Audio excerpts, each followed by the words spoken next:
Рахмет. Бұйырса қазір енді өзіміздің Қаражан Бейжингер сахарасына жүріңіздер, аз тұр уақыттарыңыз тисе. Сол жерге барып Бейжингерді мініп көріп, көзайым болыңыздар деген. Сәлем торластар. Мына Сұңғат бауырымды бұрыннан Бейжинге жол алғаннан тартып, өзім көріп бір арман болып мен келгенмін Секеш ауданға. Бейжингер артына дүкен ашыпты бір жағы, осы жерден киім алып, отбасына күніге мына кісілер Тоғызтар аудан кепті, Тоғызтар ауданнан. Тоғызтар ауданнан келдіңіздер аға, е? Жырғалаңнан келіп отыр. Әрі Сұңғат бауырымыздың дүкендері әр ауданның әр тармақ жерінде тармақ дүкендері ашылады. Егер саудағылардың осындай сауда жасайын деген кісілер болса, естігендей осы дүкен саудасаңыздар болады. Сапал екен мінекей алдық Сұңғаттан. Мына киім дос менің дүкенімнен алып отырсыз аға. Мына киімді де менің дүкенімнен алып отырсыз аға. Сіз Тоғызтар аудан келдіңіз, тұра ма? Ризасыздар ма? Ризамыз. Киімді екен. Бағасы халықтың қалтасы көтере ме екен? Көтереді екен.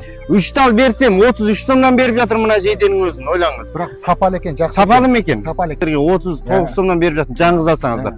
3 тал алдыңыздар бағана 33 сомнан беріп тұра ма? Аяқтан тартып бәрін алды жолдасым. Міне, сіздер риза болсаңыздар болды. Осы қарармандай халқым риза болса, мен әрқашан өсем, өнем деген осындай жақсы тілектемін. Біз әрқашан енді халықтың азаматы болсын, әрине халықтың саудасы етеміз. Өзіме бір кезгі арман болған, арнайы іздеп келдік, саяхаттап жүрдік. Рахмет. Достарымызбен бәріміз арнайы келдік сені іздеп көруге. Сұңғат күніміздің саудасы күзет болай берсін. Рахмет. Өнінген енді сіздердің мына тармақ, өзіміздің тармақ дүкені Құлжауданға да ашылғалы жатыр. Бұйырса, языңын енді берік бойды. Бірақ енді бұл сіздерге де тиімді болды да. Сіздер де бер қате текешіға келмейтін болыңыздар, сол жерді ала бересіздер. Бұйырса, мен де ол жерге барып жарнамасын ұрып беретін болам. Өнінген әр ауыл қалашықтардан тармақ дүкен аштыратын кісілер болса хабарласыңыздар.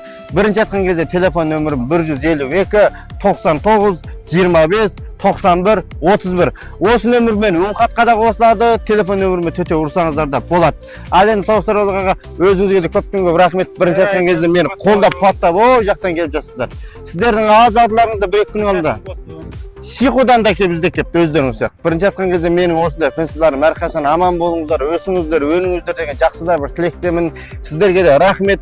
Бұйырса қазір енді өзіміздің Қаражан Бейжингер сахарасына жүріңіздер, аз тұр уақыттарыңыз тисе. Сол жерге барып Бейжингерді мініп көріп, көзайым болыңыздар деген осындай жақсы тілектемін. Көпшілге өз аузынан естіп жатырсыздар. Ешқандай ақалынбайды екен Бейжингерді мініп, саяхаттап, мына Сұңғат бауырымызбен кездесулеріңізге болады екен мінекей. Өзі ашық, ақкөңіл жігіт екен. Әрқандай табысы таудай болсын. Рахмет аға. Өздеріңізге де рахмет. Мәңгі жасаңыздар, жарайды аға. Кеп тұрыңыздар, әр ауыл аудандардан тармақ дүкен аштыратын кісілер міндетті түрде хабарласыңыздар. Дүкенімнің ішінде қазір енді көріп, аяқтарда кеп болды, басқандай заттарда толықтанып жатыр. Сол үшін сіздер де келіңіздер, көріңіздер, осындай халыққа тиімділік деген жақсы да бір бағалықты. Өздеріңізбен қазір артты да жаңалықты кескіндер өздеріңізге тастап қоятын боламыз. Рахмет.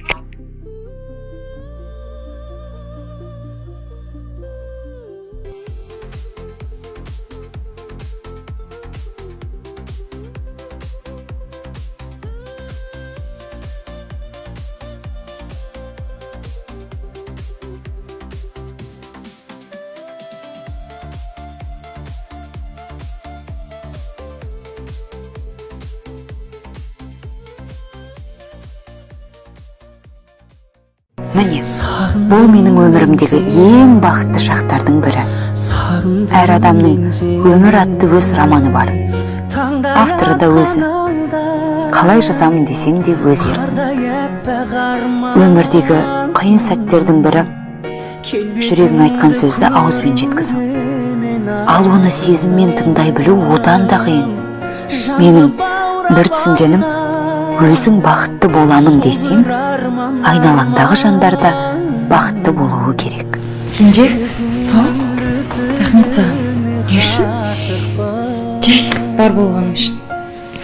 Бірақ қанша қиналып тұрсаң да өмір сүруден шаршама.